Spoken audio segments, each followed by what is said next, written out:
Good morning viewers, welcome to back our channel. आप सब कैसे हैं? उम्मीद करती हूँ आप सब बहुत अच्छे होंगे और हमेशा ही ऐसे खुश रहिए। आज का यूजफुल वीडियो बहुत ही कमाल का है, बहुत ही अलग और डिफरेंट हैक है जो आपको जरूर जानने चाहिए। वीडियो आपको यूजफुल लगता है तो वीडियो को लाइक और चैनल को सब्सक्राइब करना बिल्कुल ना भूलें।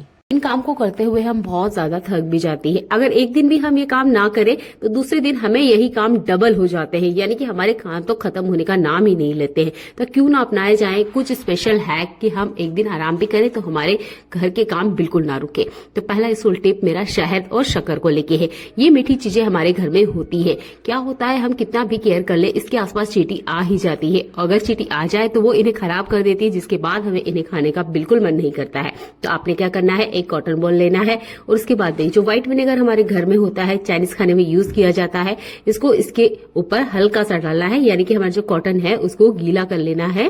और यहाँ पर जो शहद का बोतल है, शक्कर है, उसके आसपास अच्छे से इसको मल लेना है, हल्का हल्का सा वाइप कर लेना है। यहाँ पर विनेगर की खुशबू अच्छे से आनी चाहिए। पूरी बोतल पे आप लगा सकते हैं, ढक्कन को इग्नोर कर सकते हैं, क्योंकि जब नीचे वाला बेस अच्छे से इससे लगा होगा तो बिल्कुल भी चींटियां इसके आसपास नहीं आएगी। किचन काउंटर पे बार बार चींटी आ रही है कुछ फूड पार्टिकल गिर जाने की वजह से, तो भी आप किचन स्लैब को भी अच्छे से इसी कॉटन में थोड़ा सा विनेगर लगाते हुए वाइप कर लीजिएगा। कभी भी आपको चींटियां देखने को नहीं मिलेगी। तो आई होप ये यूजफुल ट्रिक आपको पसंद आता है तो वीडियो को लाइक कमेंट और शेयर करना बिल्कुल ना भूलें।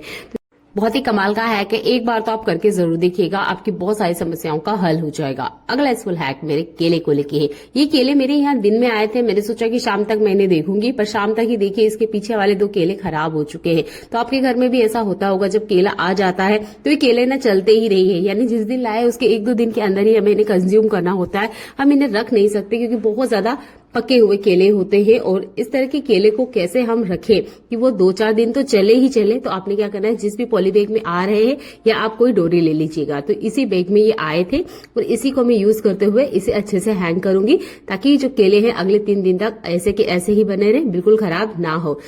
इस पॉली बैग को हमने केले को पहनाना है, पर पहनाने का तरीका थोड़ा सा अलग है। तो 2 केलों को आप पकड़ लीजिए, हल्के से पकड़िएगा, क्योंकि केले पके हुए होते हैं तो जल्दी से टूट भी जाया करते हैं।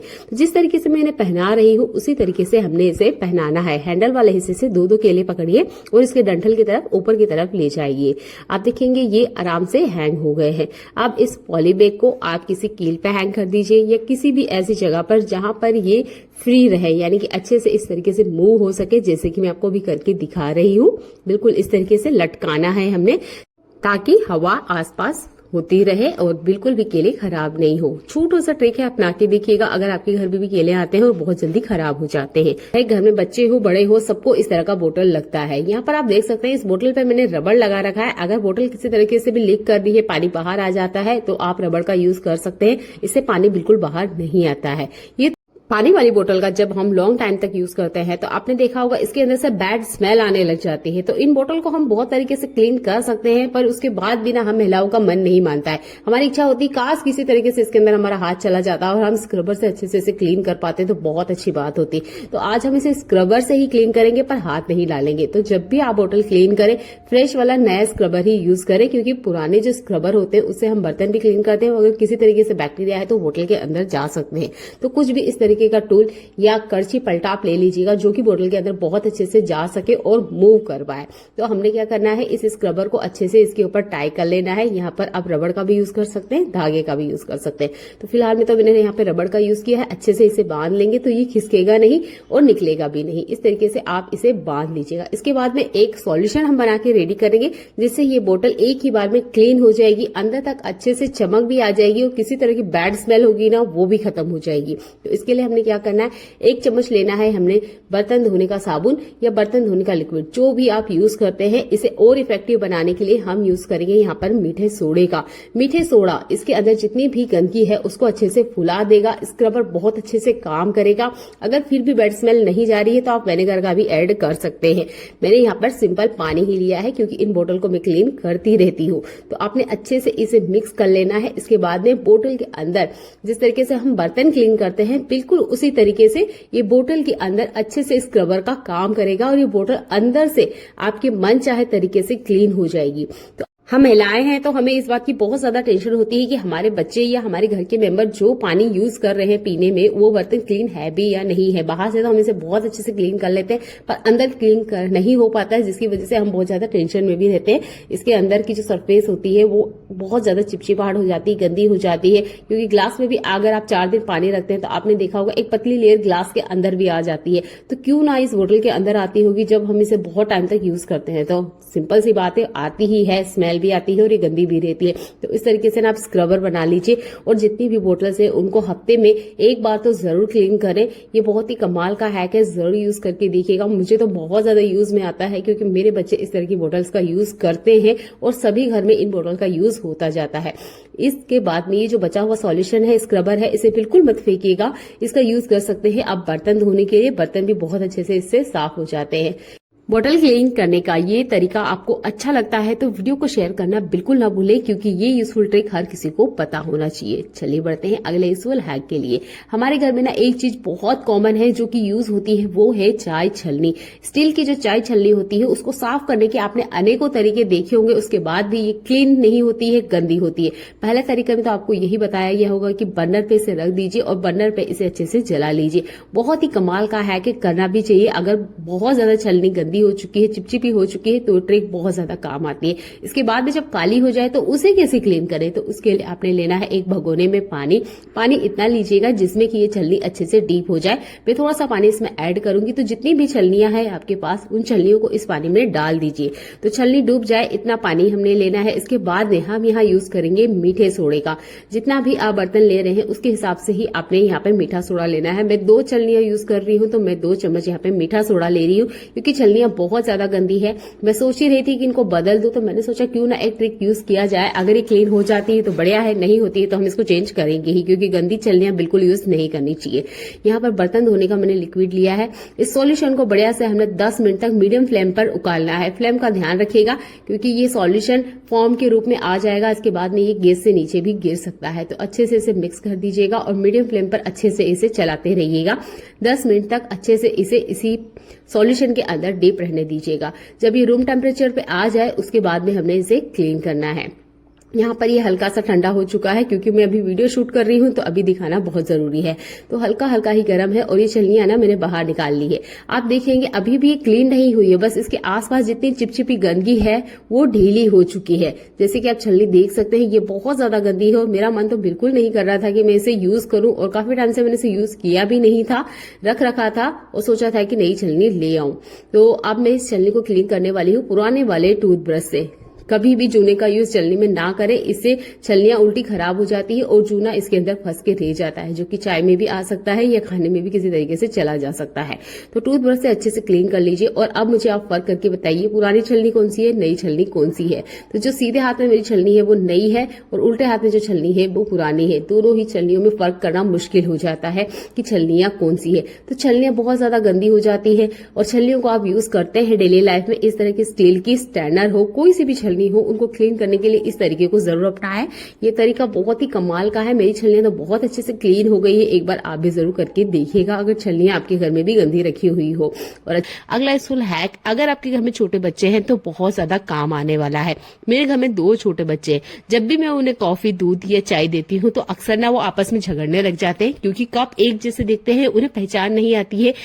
आप इनकी पहचान अलग कर सकते हैं नेल पेंट की मदद से। तो यहाँ मैंने नेल पेंट ली है, जो भी कलर की आपके पास अवेलेबल है उसका आप यूज कर सकते हैं। और जो भी कप है, ग्लास है, उसके ऊपर एक अल्फाबेट बना दीजिए जो उनके नाम से स्टार्ट होता है। तो मेरे 2 बच्चे हैं, तो एक का नाम V से स्टार्ट होता है, एक का N से होता है। तो दोनों ही कप पे मैं अलग अलग कलर से यहाँ पर उनके फर्स्ट अल्फाबेट लिख रही हूँ, ताकि वो इन कप को पहचान पाए और जब भी नेक्स्ट टाइम मैं इसमें दूध, कॉफी कुछ दूं तो वो आपस में झगड़े नहीं। अगर आपके घर में भी ऐसा बार बार होता है, बच्चे आपस में झगड़ते हैं, लड़ते रहते हैं कि अरे मेरा कप है, तुम्हारा कप है, तो ये ट्रिक को अपना के देखिएगा। तो आप कप के किसी भी हिस्से में ये मार्क कर सकते हैं, बस ध्यान दीजिएगा इनसाइड अंदर की तरफ ना करें, क्योंकि गर्म दूध या कॉफी आप डालेंगे तो नेल पेंट पिघल सकती है। तो ये भी छोटा सा ट्रिक आप जरूर अपनाना चाहेंगे। आप ये ट्रिक प्लेट और थाली पे भी कर सकते हैं, इससे अलग से पहचान आ जाती है और बच्चे आपस में बिल्कुल नहीं झगड़ेंगे। मेरे ये बहुत ज्यादा काम आती है, क्योंकि घर में छोटे बच्चे होते हैं ना, तो आपस में वो जरूर बहस करते हैं कि आपका कप या मेरा ग्लास या मेरी थाल कौन सी है। छोटा सा ट्रिक है, जरूर करके देखिएगा, आपके काम को आसान बनाएगा। आपको मेरा वीडियो अच्छा लगता है तो वीडियो को लाइक, कमेंट और शेयर करना बिल्कुल ना भूलें। अगला यूजफुल हैक मेरा दीपक को लेके है। जब भी हम दीपक में इस तरह का लंबा बाती लगाते हैं, आपने देखा होगा बाती ना पहले से ही जल जाता है, फिर से हमें तिल्ली या किसी भी चीज की वजह से इस बाती को ठीक करना होता है। अब बार बार इस काम को करने के लिए स्पेशल हमें टाइम निकालना होता है, तो आप यहाँ सेफ्टी पिन का यूज कर सकते हैं। इससे बाती को आप सेंटर में भी रख सकते हैं, बीच में भी रख सकते हैं, जैसा कि आप रखना चाहते हैं। इससे आपको बाती बीच में आगे बदलने की बिल्कुल जरूरत नहीं है, ना ही बाती जल जाने का टेंशन होता है। तो इस तरीके से एक सेफ्टी पिन की मदद से आप बाती को अच्छे से अटका सकते हैं। ये छोटा सा ट्रिक ट्राई आउट करके देखिएगा। अगर आपको ये अच्छा लगता है तो आप इसे लाइफ टाइम के लिए भी यूज कर सकते हैं। सेफ्टी पिन को किसी तरह का कोई नुकसान नहीं होता है और जितना तेल दिए में है वो सारा तेल ये बाती ले लेगी अपने में, किसी तरह की कोई प्रॉब्लम नहीं होती है। छोटा सा ट्रिक है सेफ्टी पिन से रिलेटेड, इसे यूज करके देखिएगा। बीच बीच में इस तरीके से आपको तीली या कोई लकड़ी की मदद से इस बाती को ठीक करने की बिल्कुल जरूरत नहीं पड़ेगी, जैसे कि यहाँ दूसरे वाले स्टील दिए में मुझे जरूरत पड़ रही है। ये बीच बीच में बाती को मुझे फिर से ठीक करना होता है। अगर आपके साथ भी बार बार होता है तो इस सेफ्टी पिन वाले ट्रिक को यूज कीजिएगा। आपके घर में भी बच्चे बड़े सभी होंगे और उनकी कुछ ना कुछ दवाइयां जरूर चलती रहती है। मौसम बदलते ही सर्दी, खांसी, जुकाम सबको होते हैं, हल्का फुल्का ही सही सबको होता है। जब हम कहीं बाहर जा रहे होते हैं तो इन दवाइयों को भी हमें साथ में ले जाना होता है। अच्छा, अगर हम इन्हें साथ में ले जाते हैं तो आपने देखा है ये बहने लग जाती है। इस तरह की जो सॉलिड फॉर्म में होती है, टैबलेट होती है, उनको किसी तरह का कोई नुकसान नहीं होता है, पर जो लिक्विड वाली दवाएं होती है इनके साथ प्रॉब्लम होती है। तो आप यहाँ पर बलून का यूज कर सकते हैं। ये बलून बहुत ज्यादा महंगे नहीं आते हैं, मात्र 1 या 2 रुपए का एक ही बलून आता है। तो इस तरह के बैलून अपने साथ जरूर कैरी करें और जब आप इसे ट्रेवल में ले जा रहे हैं बोतल को, तो इस तरीके से कवर कर लीजिएगा। एक बूंद दवा भी बाहर बिल्कुल नहीं आएगी। ये छोटा सा ट्रिक जरूर यूज करके देखिएगा। आप चाहते हैं तो आप बैलून को बीच में कट करके 2 बोतल पे भी लगा सकते हैं, पर एक बैलून एक ही बोतल पे लगाएंगे तो बहुत ज्यादा सेफ्टी और सिक्योर रहेगा। अगर गलती से दवाई निकलती भी है तो वो इस बैलून से बिल्कुल बाहर नहीं जाएगी। जैसा कि आपने कभी पानी डाल के भी देखा हो तो पूरी तरीके से पानी बैलून के अंदर ही रहता है।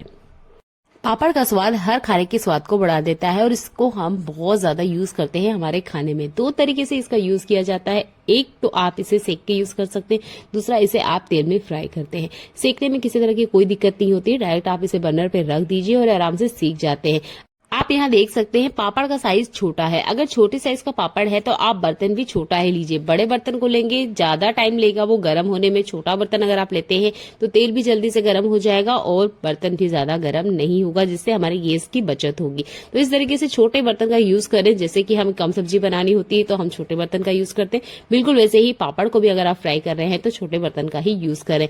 बर्तनों को सोच के ही यूज करें, इससे हमारी गैस की बहुत ज्यादा बचत होती है। छोटे छोटे ट्रिक से हम घर की बचत कर सकते हैं। अच्छा, पापड़ फ्राई करें या तेल में कुछ भी आप फ्राई करते हैं तो इसे निकालने के लिए एक स्पेशल बर्तन का यूज करें, ताकि जो एक्स्ट्रा तेल है ना वो बिल्कुल वेस्ट में ना जाए। तो पापड़, पकोड़ा या फ्रायर्स आप फ्राई करते हैं तो उसे निकालने के बाद इस तरह की थाल का जरूर यूज करें, जिसका हम फिर से रीयूज कर सकते हैं। पेपर पे तेल आने से पेपर का हम वापस यूज नहीं कर पाते, उसे फेंकने में ही जाना होता है। तो इस तरीके से थाल का आप यूज कर सकते हैं। एक्स्ट्रा तेल भी बाहर आ जाता है और इस थाल में आप आटा लगा सकते हैं। तो थोड़ी छोटी छोटी बचत करना सीखे, इससे आपके घर के बजट का ख्याल रहता है। तो ये ट्रिक आपको पसंद आता है तो वीडियो को लाइक, कमेंट और शेयर कर दीजिएगा।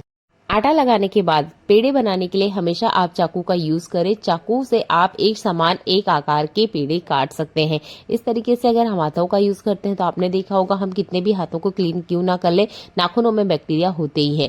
तो आप बैक्टीरिया फ्री यानी बिना नाखूनों का यूज, उंगलियों का यूज करे हुए इस तरीके से पेड़े बनाए। एक समान आकार के बनते हैं। आप बिगनर है तो सबसे पहले आप यही काम करें कि पेड़े एक साथ बना लें। उसके बाद में इस तरीके से छोटे छोटे हमने यहाँ पर लोई बना के रेडी कर लेनी है। एक साथ अगर आप 3-4 पहले से बना के रख लेते हैं तो रोटी बनाने का टाइम बचता है। दूसरा है रोटी बनाने का मैं आज आपको अलग सा तरीका बताऊंगी। तो यहाँ पर हमने 2 पेड़े काटे हैं और 2 छोटी छोटी रोटी हाथों से ही पहले बनानी है। इससे रोटी बनाने में बहुत ज्यादा आसानी होती है। मौसम कोई सा भी हो, गर्मी हो, बारिश हो, ठंड हो, रोटी में हमेशा गर्मा गर्म ही खाना पसंद किया जाता है। तो 2 पेड़े को एक साथ लेते हुए आपने इस तरीके से छोटी पूरी साइज देना है। उसके बाद में आपने इन रोटियों की साइज में इसे बेलना है। अगर आपको लगता है रोटी बीच में चिपक रही है तो आप यहाँ पर सूखा आटा ऐड कर सकते हैं। वैसे मैंने दोनों ही पेड़े में अच्छे से सूखा आटा लगाया था तो ये रोटियां तो नहीं चिपकती है। अगर आप बिगनर हैं, पहली बार बना रहे हैं तो बीच बीच में सूखा आटा जरूर ऐड करें। इससे एक साथ 2 रोटी बनके रेडी होती है। इस ट्रिक को अगर आप अपनाते हैं तो आपके बहुत ज्यादा टाइम की बचत होने वाली है। एक साथ 2 रोटी बनेगी और रोटी बनाने का जो टाइम है वो आधा हो जाएगा। जो टाइम आप 10 मिनट लेते हैं रोटी बनाने में, वो रोटी बनाने का टाइम 5 मिनट हो जाएगा और गर्मा गर्म रोटी आप सबको खिला सकते हैं। ये ट्रिक बहुत ही कमाल की है। इस विंटर सीजन इसे अपना के देखिएगा। आपने मेरे हाथों को देखा है, मैंने 2 पेड़े एक साथ बनाए हैं, बीच में अच्छे से सूखा आटा ऐड करा है। इसके बाद में दोनों को पकड़ते हुए हमने अच्छे से बेल लेना है, जैसे कि मैं अभी आपको बेल के दिखा रही हूँ। इस ट्रिक को आप जरूर ट्राई आउट करके देखिएगा। इस तरीके से आप बीच में पलटते हुए यहाँ पर सूखा आटा लगा सकते हैं, जैसे कि मैंने दूसरी बार आपको रोटी बना के दिखाया है। तो बिल्कुल इसी तरीके से आपने रोटी बनाना है। बहुत आराम से, आसानी से रोटियां बन जाती है, बिल्कुल नहीं चिपकेगी क्योंकि बीच बीच में हमने सूखा आटा लगाया है। आप रोटी की साइज छोटी बड़ी कर सकते हैं।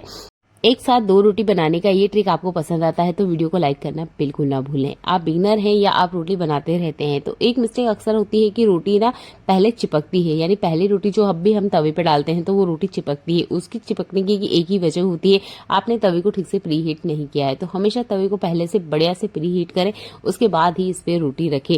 इससे आपकी रोटियां बिल्कुल नहीं चिपकती है और ना ही इसमें किसी तरीके से रोटी का जलना होता है। तो इस तरीके से तवे को प्री हीट करना बिल्कुल ना भूलें और इस तरीके से हल्के हाथों से आप खींचेंगे तो आप देख लेंगे ये रोटी बहुत आसानी से निकल जाती है। आपके यहाँ तवे के ऊपर ही रोटी को पकाया जाता है तो ये ट्रिक आपको बहुत ज्यादा पसंद आएगी क्योंकि इसमें हमने बार बार रोटी बनाने की झंझट नहीं है और एक साथ हम 2 रोटियां बना सकते हैं।